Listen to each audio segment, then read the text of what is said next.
8:45 de la mañana, estamos de retorno en Altavoz en Vital y en las plataformas digitales de Tribu Televisión. También estamos en Movistar TV. Nos acompaña el doctor David Tuesta, ex ministro de Economía y Finanzas. Muy buenos días, doctor Tuesta.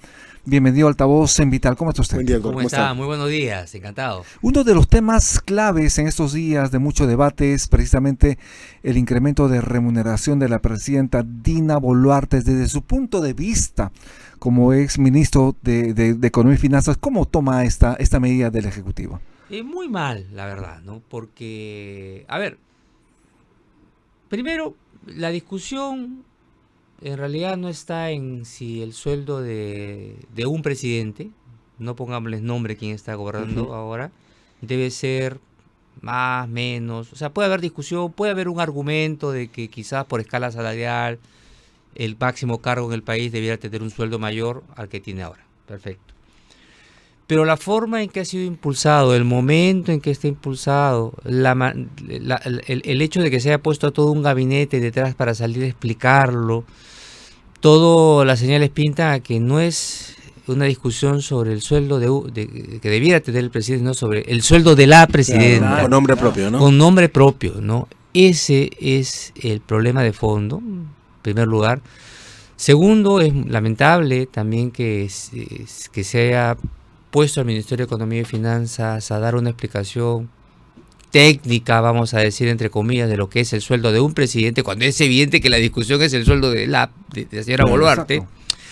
Y el otro tema también este es un tema de alta prioridad, o sea, no fue urgente hace 5 años, 10 años, no hay otras urgencias ahora. ¿Por qué de pronto esto se coloca en la palestra, el tema número uno antes de otros, como por ejemplo en el tema de economía, la sostenibilidad fiscal, el crecimiento económico, productividad? Hay N cosas antes que esto, pero de pronto el MEP sale a explicar un tema que parece que fuera determinante para el crecimiento económico del país. Determinante para la pensión de Dina Boluarte, más bien, ¿no?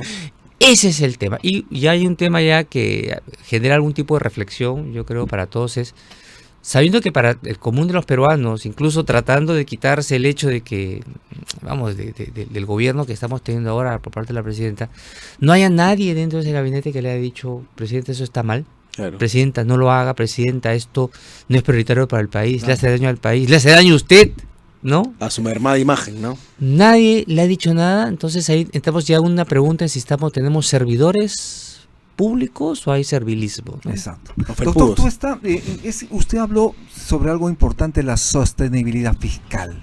Sí. ¿Cómo estamos? Cuéntele al país, cuéntele a las audiencias, ¿cómo estamos en situación fiscal en el país? Mira, siempre todo es relativo, Rubí. Es decir, si nosotros nos comparamos respecto a cómo está el vecindario, cómo está Latinoamérica, bien, ¿no? Claro, estamos en la foto, es que el resto también lo está haciendo mal, ¿no?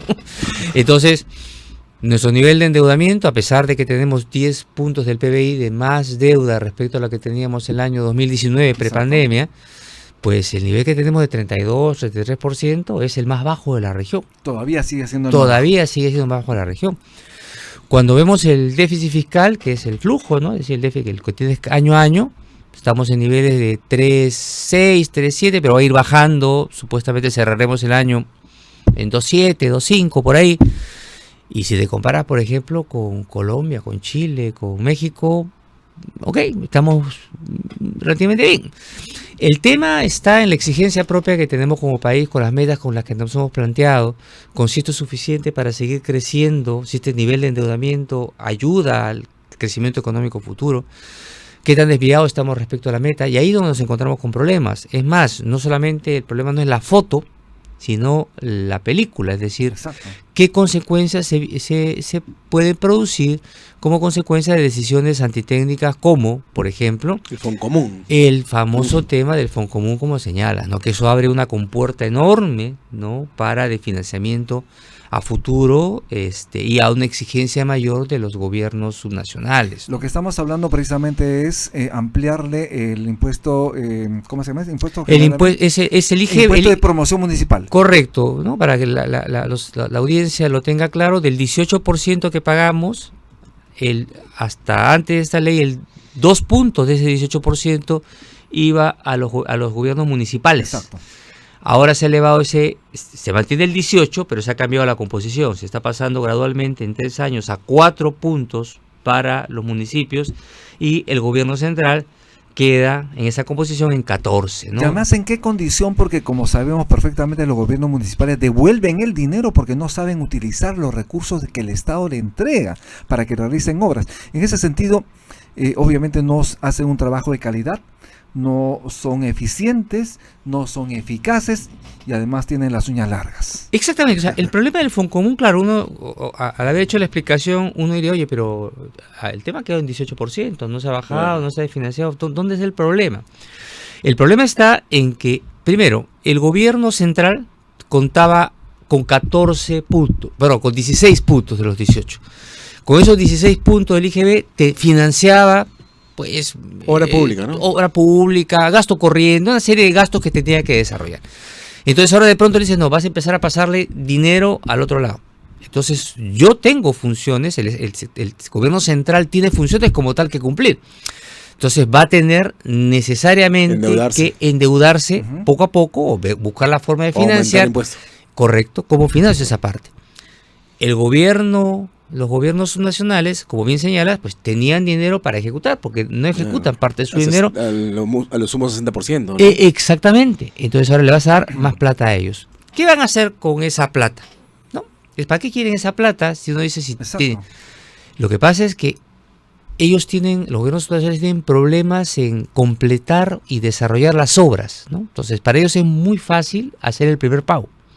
Es decir, creo nuevos proyectos y entonces, y eso es la parte que es sospechosa y que se conoce realmente, es que hay mucha corrupción detrás de los proveedores que están y que reciben ese dinero y que son malos ejecutores. Exacto. Pero claro, cuando tú le asignas la obra, tú le das un porcentaje de adelanto, que es lo más fácil, por expediente técnico, por levantar y poner unas cuantas piedras, pero luego ya no puede desarrollarla. ¿Y es un forado anual de 10.700 millones de soles? Aproximadamente, efectivamente. Que es un presidente griego para el otro gobierno, ¿no? Exacto. Y además hay un siguiente punto, ¿no? La pregunta es, hemos elevado de 2 puntos a 4. ¿Y por qué no a 6? ¿Y por qué no a 8? O sea, Ujú. ¿por qué con este ¿Dónde está argumento? la evaluación técnica para ello? Exactamente. Exacto. Y hay ¿Y un dónde está? apetito. No hay. Evaluación técnica. ¿No? Y además hay un Precisamente- apetito, hay una voracidad tremenda de los gobiernos subnacionales por tener más plata. Se está cuestionando también la labor del Congreso debido a que por sus decisiones se está horadando la caja fiscal. El día de hoy en el Congreso se va a debatir un dictamen de ley en segunda votación que les facilitaría a las empresas agroexportadoras, que son pocas y en buena hora que ganen dinero, la posibilidad de que entreguen menos cantidad de impuesto a la renta al país.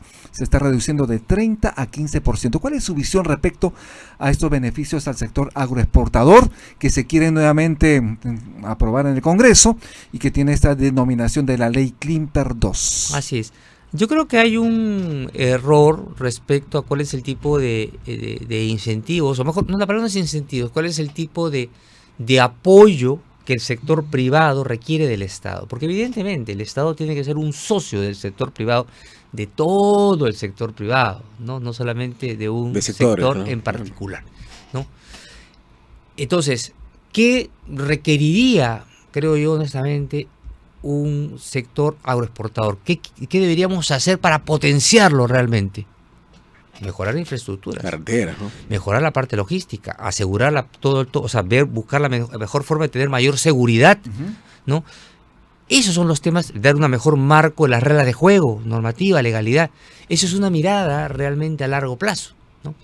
Entonces, tuvo, creo yo, todo el sentido, desde una política, vamos a decirle, de elegir ganadores, ¿no? Este es el sector en el cual tengo alta competitividad, quiero darle más potencia, quiero que se convierta en un protagonismo tremendo en el mercado internacional. Pero ya lo tiene. Exacto, entonces se dio ese beneficio, ¿no?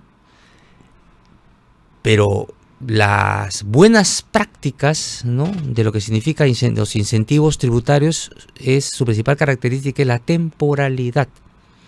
Es decir, uno tiene que ir, en la medida que ya empiezas a andar y volar solo, ¿no?, tú tienes que irle reduciendo. Y cuando la anterior ley se acabó, siguió andando bien, ¿no? Claro, lo que pasa es lo siguiente, ¿no? Lo que pasa es lo siguiente, es ese, un poco, vamos a ponernos ahora por el lado del sector agroexportador. ¿Qué pasa en el país? El país tiene un serio problema, ya no tanto en la parte tributaria, sino en la parte del funcionamiento del mercado laboral. Las cargas laborales son muy altas, ¿no?, para poder ser competitivo con otros países del mundo, ¿no? Tanto es así que, como consecuencia de esas cargas o derechos laborales, le llaman algunos, es que tenemos una formalidad tan reducida. Anda a ver si en una bodeguita le pagan a alguien en planilla o le pagan su CTS. No pueden. ¿Quién es el único que puede pagar? Las grandes empresas. Y con mucho esfuerzo. Entonces, yo quiero ser competitivo, tengo una carga de acuerdo al BID que está alrededor del 55 o 60% del salario que ya pago. Entonces, el beneficio anterior tenía un recorte, una reducción respecto a los beneficios para poder contratar formalmente.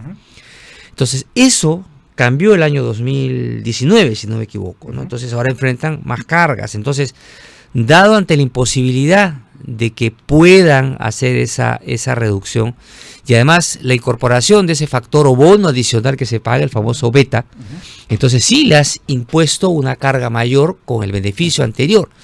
Entonces, como no, en la parte laboral es difícil de tocar, ¿no? Entonces buscan compensar ese beneficio con una medida tributaria que pues que es mala desde el punto de vista de sostenibilidad fiscal, pues, ¿no? Yo quería, para terminar, preguntarle sobre lo que dijo Dina Boluarte. Ya ha destacado que tenemos la inflación más baja de América y que el sol brilla y se está imponiendo en toda la región, pero eso, ella dijo que era por su gestión económica, por la gestión económica del gobierno, pero eso no depende acaso del BCR. Así es, ahí se ha equivocado, ¿no?, de preposición, ¿no? Es a pesar de, debería ser, ¿no? Es decir, tenemos la inflación más baja de América a pesar de la gestión de Boluarte. Exactamente, definitivamente, porque hay que entender que la política monetaria, de cierta manera, siempre mira la política fiscal. Exacto.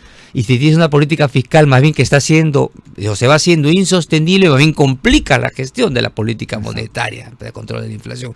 Entonces, de verdad, es a pesar del mal gobierno, el sol brilla efectivamente. Doctor, muchísimas gracias por estar en Altavoz Internet. En otro momento lo vamos a convocar. También gracias nuevamente por su asistencia. Encantado. Muchísimas gracias por la invitación. Estuvimos con el doctor David Tuesta, ex ministro de Economía y Finanzas. No tenemos tiempo para más. Nos vemos mañana a las 7 en punto. Gracias, Aarón Salomón. Nos vemos mañana. Chau, chau.